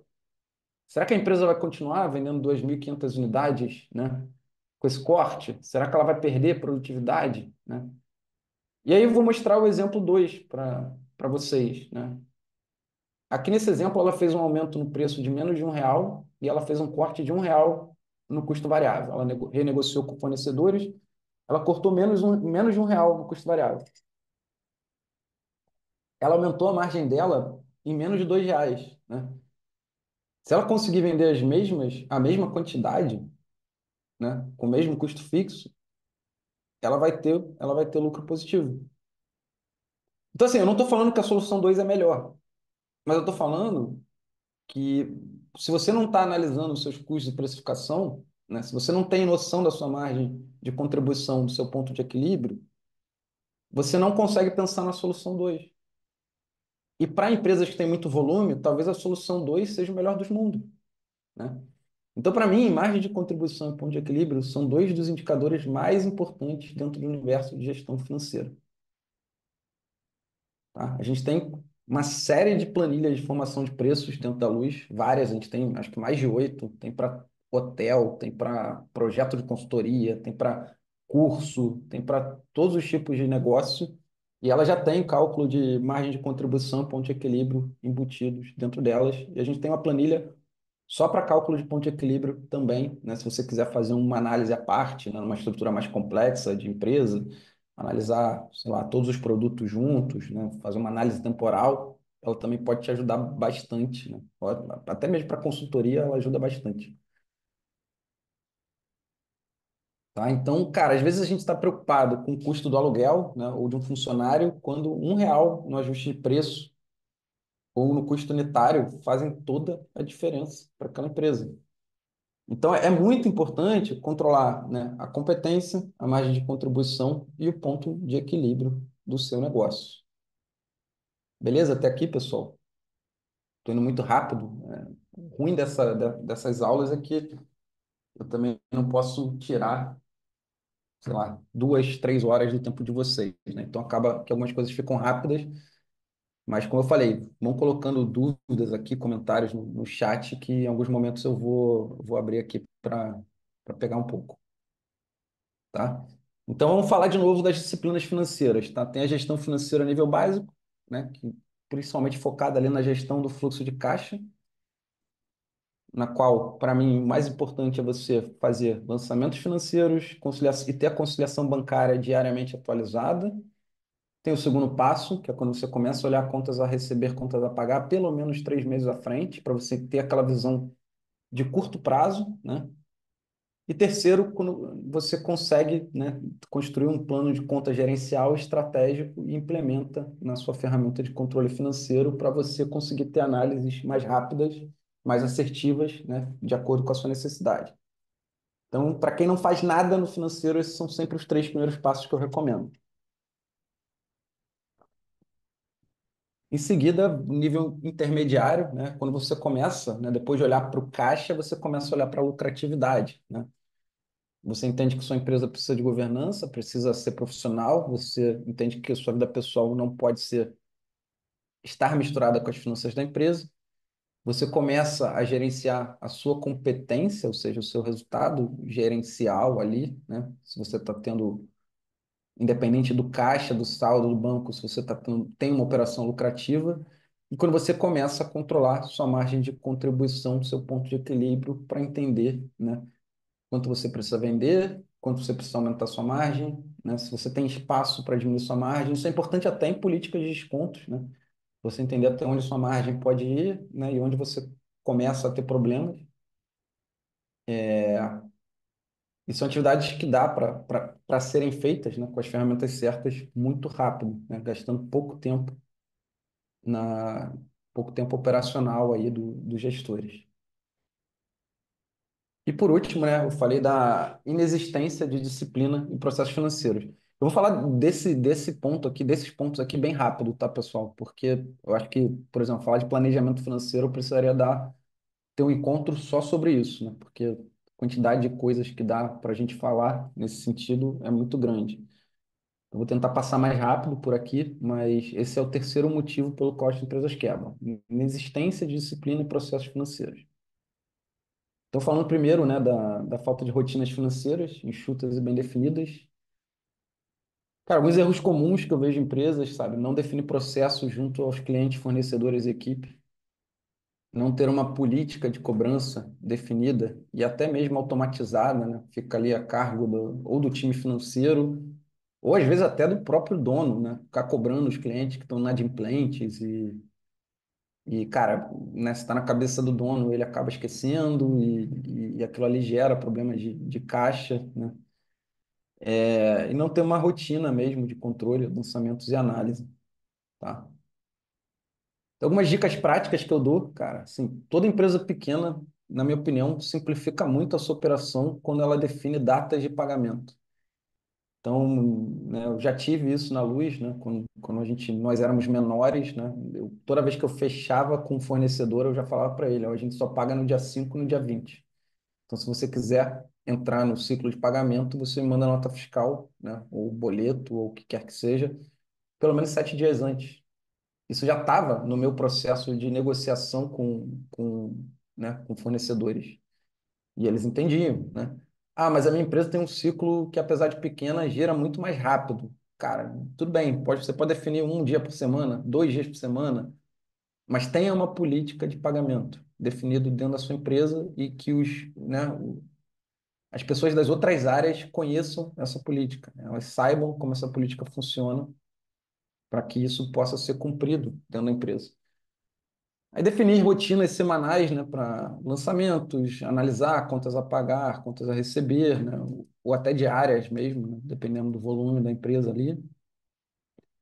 Se programar para analisar e fazer projeções pelo menos uma vez por mês, né? Acho que todo mês, né, o gestor financeiro ou o dono da empresa tem que sentar, tem que olhar para a competência ali, né, entender o que ele pode mudar para melhorar as suas margens ali de lucratividade, entender como ter né, se o modelo de negócio está funcionando bem, está saudável, né, e tomar decisões em cima disso, né. E uma dica que eu sempre dou, especialmente para donos de empresas que começam a crescer e o financeiro começa a virar um problema, entre aspas, né, mas a pessoa ainda não está pronta para internalizar o financeiro, porque o volume, né, de transações ainda é baixo, né? Não faz sentido ter uma pessoa full-time ainda. Cara, tem opção hoje no mercado de contratar um assistente virtual, uma empresa de BPO financeiro, né? Eu acho que o financeiro ele existe para simplificar a vida, né, do dono da empresa. Ele não pode ser um peso ali, né, que tire tempo do gestor, do dono da empresa, né, para ele estar desenvolvendo relacionamentos estratégicos, estar pensando sei lá, em como conseguir mais vendas, né? Eu acho que ele tem que estar focado na atividade fim. Se ele puder terceirizar a parte operacional antes de internalizar, eu acho que é um movimento que faz muito sentido. A gente já teve empresa de BPO financeiro de Andaluz, a gente também já teve. Hoje a gente internalizou o nosso financeiro, tá?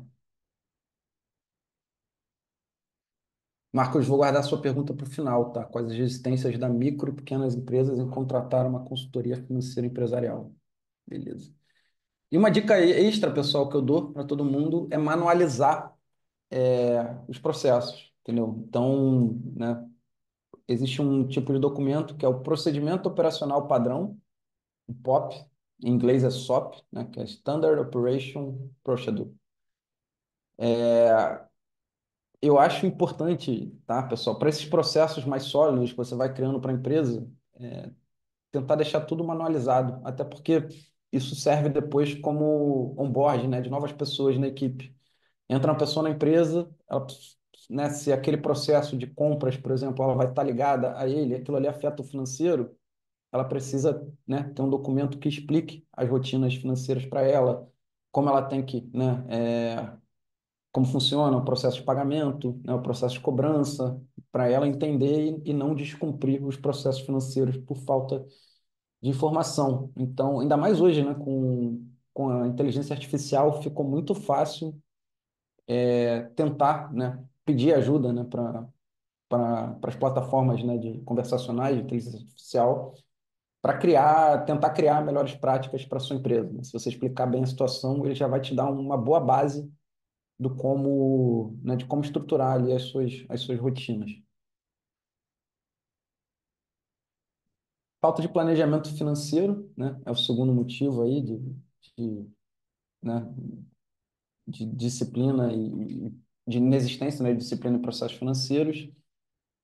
Então, assim, até aqui, né, a gente já falou disso sobre controlar o fluxo de caixa, né, o presente, contas a pagar a receber, que é o curto prazo, mas o contas a pagar e a receber se tratam, né, de coisas que já estão acertadas, né, você já estão garantidas, entre aspas, né, fora inadimplência de um dos lados, né? Só que, né, se a gente quiser começar a olhar para um horizonte mais longo, né, de, sei lá, 6 meses para frente, a gente vai ter que começar a lidar, a tentar projetar a incerteza, né? E isso é possível, né? Desde que a empresa comece a criar essa rotina, essa prática, essa disciplina de projeções financeiras, né? Então, né, acho que agora a gente chega num ponto aqui de começar a falar sobre orçamento. Tá? E o orçamento nada mais é que esse exercício de tentar prever o futuro financeiro da empresa, né? Extrapolando o que já está comprometido, né? O quanto a pagar e quanto a receber, além de criar uma estrutura de governança, né, para que pessoas se responsabilizem por metas e aprovações, né? Aquilo que está sendo projetado, você cria também uma estrutura de governança para que aquilo seja cumprido. Então, isso, na minha visão, tá, é um orçamento. Existem alguns tipos, né, de orçamento, né? Não existe um melhor nem pior, né? Acho que cada um vai funcionar bem para um DNA diferente de empresa e às vezes até a combinação, né, de alguns modelos de orçamento, por exemplo, você pode ter um orçamento base zero e flexível, né? Você pode ter um base histórica e estático. O orçamento estático é aquele que um orçamento fixo é definido, né, para o próximo ciclo, independente dos resultados. Dependendo das receitas estarem indo melhor do que o esperado, aquele orçamento, né, de gastos, aquela projeção de gastos, ela vai ser cumprida, né? Normalmente, empresas com uma estrutura maior, isso acontece, tá? O orçamento estático é mais comum e ele vai ter. Você até pode alterar o orçamento se o resultado estiver muito bom, mas aquilo ali vai passar por uma série de aprovações, né, inclusive conselho, para você conseguir uma extensão, um aumento ali no orçamento, tá? Já o orçamento flexível é um orçamento que você define, mas você já deixa, né, nas regras do jogo que ele pode variar dependendo dos cenários de resultados, né? Se o resultado for pior do que o esperado, você já tem alguns planos de contingência ali definidos dentro daquele orçamento. Se o resultado for melhor do que o esperado, né, você já tem ali algumas válvulas, né, para você, né, poder já aumentar os gastos sem passar por um processo burocrático de aprovações, né?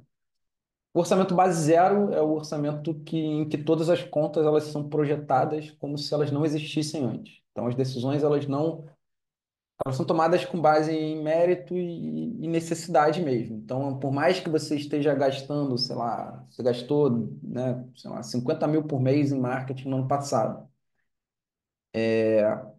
mas esse ano você entendeu que para crescer você vai ter que dobrar esse marketing, esse gasto, né? Então, você projeta um orçamento no qual você dobra aquele gasto sem ter aquela projeção rígida, já 50 mil ano passado, então vamos manter aquilo ali, né? Muito parecido com, né, para esse ano. Já o base histórica, ele respeita um pouco mais o histórico, né? Ele funciona melhor em empresas mais maduras, né? Então, você projeta as contas a partir do seu desempenho em exercícios anteriores, né? E também existem modelos híbridos entre os dois, né? Você não parte 100% do base zero, nem 100% do base histórica, você tenta achar um meio do caminho ali entre os dois, tá? E a dica que eu dou é sempre partir do seu plano de contas, né? Você olhar ali o plano de contas gerencial que você fez, né? Você que está começando agora, tentar, tudo bem que a imagem aqui, né? A gente não está quebrando, né? Os gastos, as receitas, mas o ideal é que você faça isso para ter essa visão consolidada. Então, olhar o seu plano de contas, né? Como você estruturou o seu plano de contas gerencial e fazer o exercício de projeção de cada uma das contas daquela empresa. E vou dizer mais, tem algumas contas que vão fazer sentido você projetar com base histórica. Tem outras que vão fazer mais sentido você projetar com base zero, né? Pensando nas mudanças estratégicas ali do próprio negócio para você chegar no final né? E ter aquela visão consolidada de quanto você está prevendo ali, quanto está orçado de resultado para a sua empresa. Então, algumas dicas para fazer um bom orçamento, tá? Primeiro, cara, entender a complexidade da gestão da empresa para o qual você está montando orçamento e começar pequeno, tá? Se a empresa não faz orçamento hoje, você não vai mudar é, você não vai mudar 100% da cultura dela em um mês, entendeu? Não adianta você sentar e colocar um processo muito pesado na mesa, as pessoas não vão cumprir, elas vão desistir antes do processo de orçamento acabar. Então, então assim, começa fazendo o próximo mês, sabe? Tipo, acerta, sabe, no próximo mês, faz um processo mais simples, mais gerencial. Cara, fez 3 meses o próximo mês, né? Vamos fazer, cara, agora vamos fazer o trimestre, entendeu? Vamos sentar para fazer o trimestre.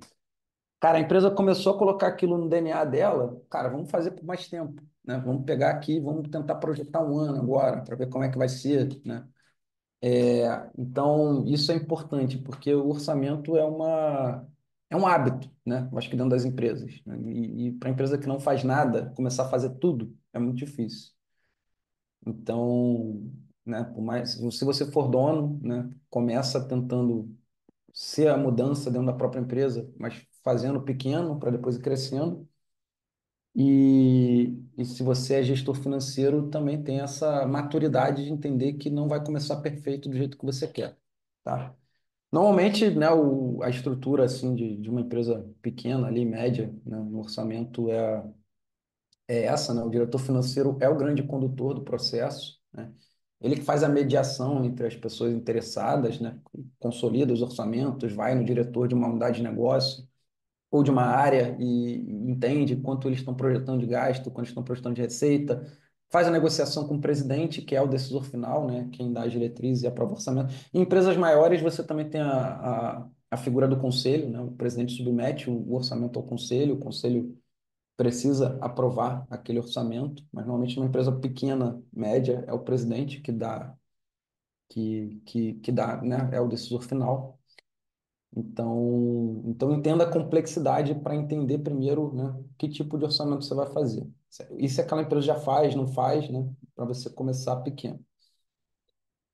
Segundo, né, acho que tem que entender bem ali a diferença entre custos, despesas, que a gente já falou, mas também entre os investimentos, né, que são os gastos pontuais assumidos pela empresa visando aumentar a capacidade produtiva no futuro.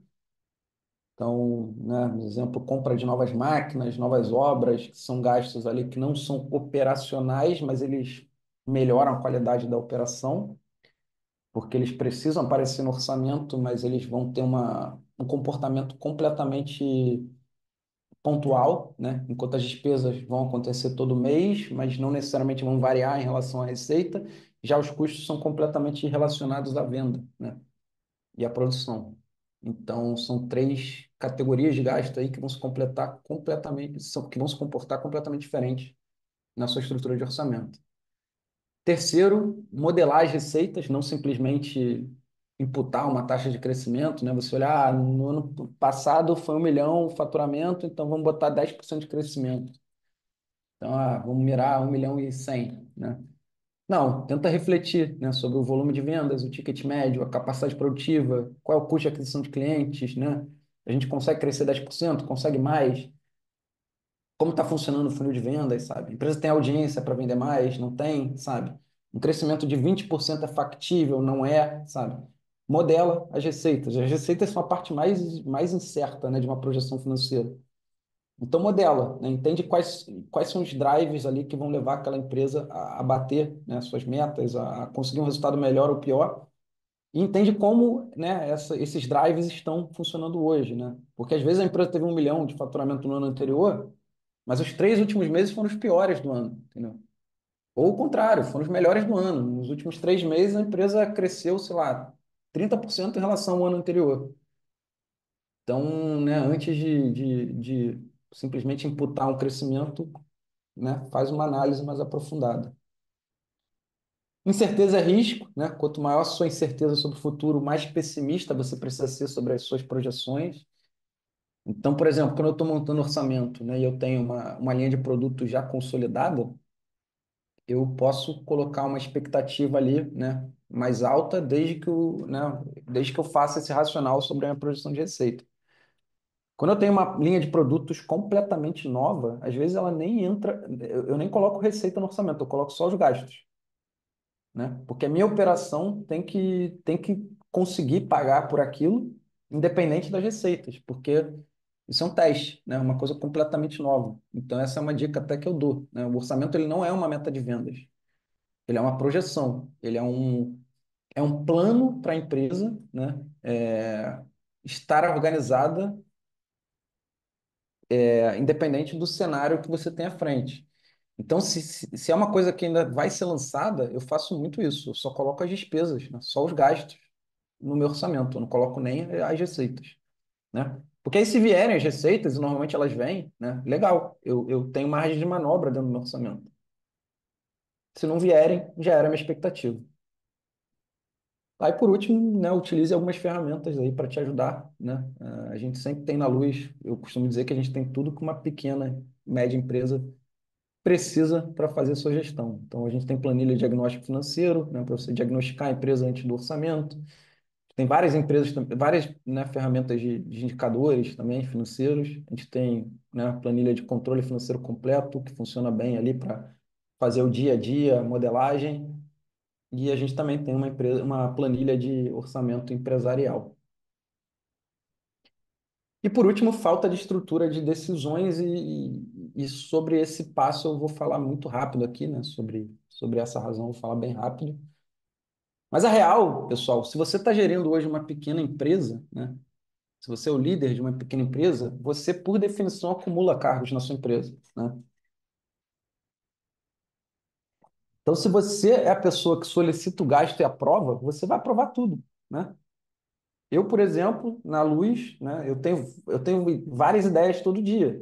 Se eu sou a pessoa que eu tenho a ideia e eu tenho a capacidade de aprovar, eu vou achar as minhas 10 ideias que eu dou por dia maravilhosas sempre, né? Eu vou aprovar tudo. Então, assim, você tem que sempre tentar criar uma situação de governança, né, de uma estrutura de decisões que não precisa ser complexa, tá? Mas que te ajudem a se proteger de você mesmo, né? Ou que pelo menos te deixem com a pulga atrás da orelha antes de você sair aprovando um gasto, né? Para que você divida um pouco esses papéis, né? Porque, né, se você gerencia uma empresa pequena, por definição, você faz muita coisa dentro dela. Então, você não pode ser o cara que está negociando com você mesmo, entendeu? Então, assim, as dicas que eu dou, tá? Primeiro, tentar envolver uma segunda pessoa de confiança para participar das aprovações, tá? E essa segunda pessoa pode ser um sócio dentro da empresa. Se você não tem sócio, cara, pode ser um funcionário mais experiente, que você confie, né? Você colocar ele numa posição em que ele tem um pouco de poder ali para aprovar, né, os planos, né? Te ajudar nas decisões financeiras. Se você não tem, cara, pode ser até uma pessoa do seu círculo pessoal, sabe? Sei lá, esposa, marido, que tenha mais os pés no chão, que você sente para compartilhar, sabe, as decisões. Uma opção interessante, tá? Especialmente para a empresa que está deixando de ser pequena, está começando a crescer, é o conselho consultivo, né? É você formar ali um conselho de pessoas que podem te ajudar nesse tipo de decisão e em outras decisões também. Mas pessoas assim que não vão ter o poder de veto, né? Não necessariamente vão ter o poder de veto, mas que vão te ajudar a tomar as melhores decisões, entendeu? Pessoas que você possa abrir, cara. Estou pensando em expandir a empresa da seguinte forma, e eles trazerem pelo menos a visão deles sobre aquele movimento, tá? E a terceira dica é, cara, que nenhum método funcionará se você não cumpre a sua própria governança, tá?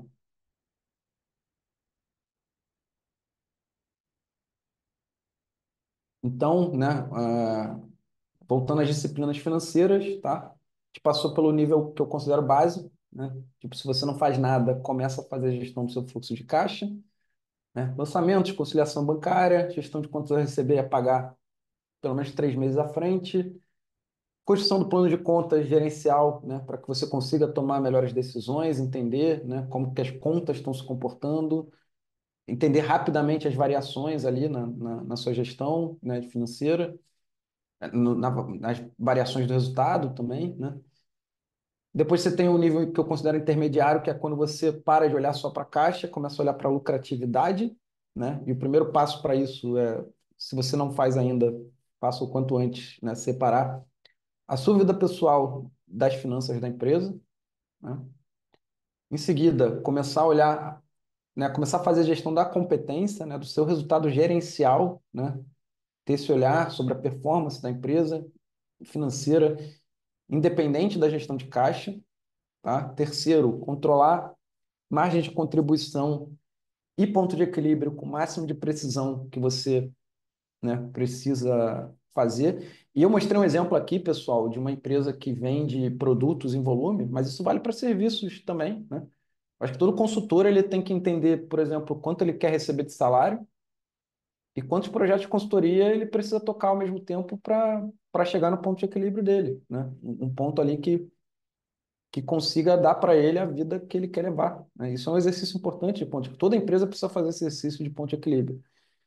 E tem um nível mais avançado, né? Que quando você começa, né? Tipo, já estou olhando para o fluxo de caixa, já estou controlando bem o meu fluxo de caixa, estou olhando para a minha lucratividade, estou controlando isso na unha, né? Eu olho ali para os meus relatórios, eu sei se minha operação está lucrativa ou não, né? Eu sei quantas unidades eu tenho que vender por mês para ser lucrativo.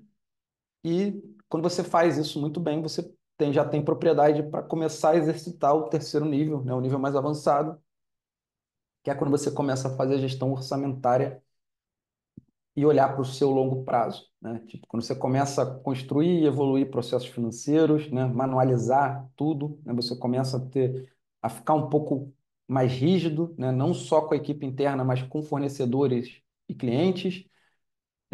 Você começa a criar processos de gestão orçamentária, né? Você começa a estimular na sua empresa que as pessoas, né, os gestores das outras áreas, eles tenham responsabilidade sobre os seus próprios gastos, né, e sobre os seus resultados.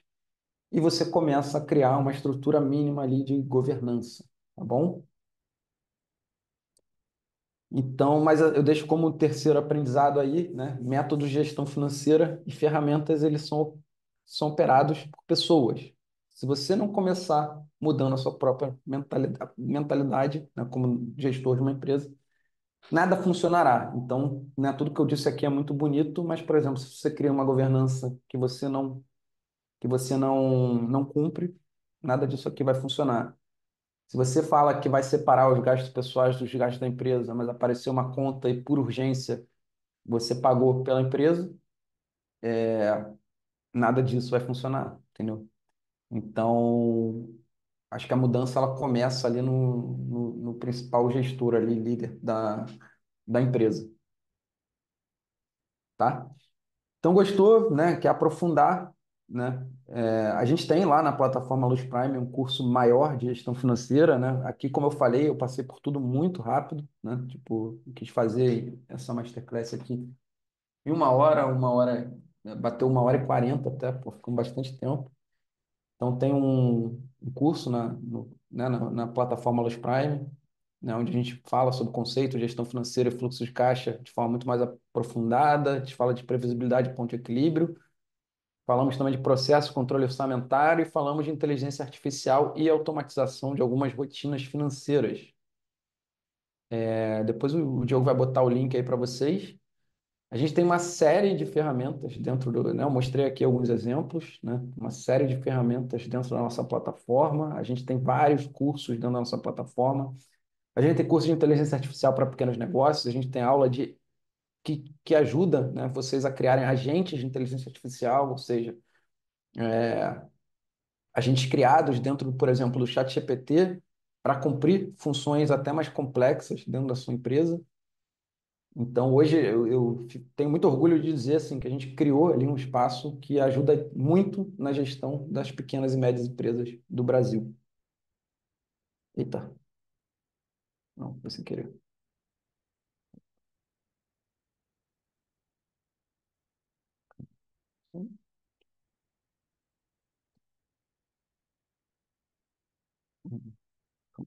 Estou tendo problemas aqui. Tá? E, né, pessoal, até a quarta-feira de cinzas, cara, a gente ainda está com uma promoção na plataforma Luz Prime, então a gente está com R$ 100 de desconto. Vocês devem achar que, né, sei lá, a plataforma que tem cursos de inteligência artificial, cursos de gestão, várias ferramentas, né, deve custar milhares de reais por mês. Não, ela custa R$ 590 por ano, né? É menos do que um Netflix que você paga todo mês e até quarta-feira de cinzas a gente ainda está com um desconto de R$ 100. Então, se você quiser conhecer, né, não deixe para amanhã, faça hoje. A gente ainda dá 7 dias de garantia, né? Quem não gostar, né, pode desistir da compra. Então, né, uma oportunidade gigante para vocês aí. E a gente está com um compromisso aí de fazer pelo menos uma masterclass por mês esse ano. E a nossa próxima vai ser a masterclass de inteligência artificial. A gente vai fazer. Diogo, quer falar sobre ela? Você que vai ser o professor, né? Entre aspas. Quer falar um pouquinho, rapidamente? Boa, vou falar rapidinho então. Cara, o objetivo dessa masterclass é só dar uma introdução mesmo de como você pode aplicar a inteligência artificial e fazer uma visão geral das ferramentas num pequeno negócio, numa pequena empresa, numa pequena consultoria. Então é bem mão na massa mesmo, eu quero trazer uns conteúdos bem práticos. E é justamente para quem não está acostumado com esse mundo e quer fugir da tecnologia, mas quer aproveitar um pouco de inteligência artificial. Então o tema vai variar aí nesse universo. Boa, boa, excelente. Então, pessoal, quem quiser já ficar inscrito, tem aqui o QR Code na tela, é só apontar o celular para ele já vai levar para a página de inscrição. É 100% gratuito. E uma proposta aí que eu tenho para vocês é o seguinte, né? O grupo lá da Masterclass Gestão Financeira, a partir de hoje a gente vai abrir ele para comentários e a gente vai deixar como sendo um grupo da Luz para a gente falar mais de gestão financeira. Então, né, trazer mais esses conteúdos práticos, né, sobre gestão financeira para ajudar vocês aí na gestão, né, de cada um do seu negócio. E é isso, né? Obrigado. Eu vou dar uma olhada aqui nas perguntas agora. Diogo, se quiser, pode até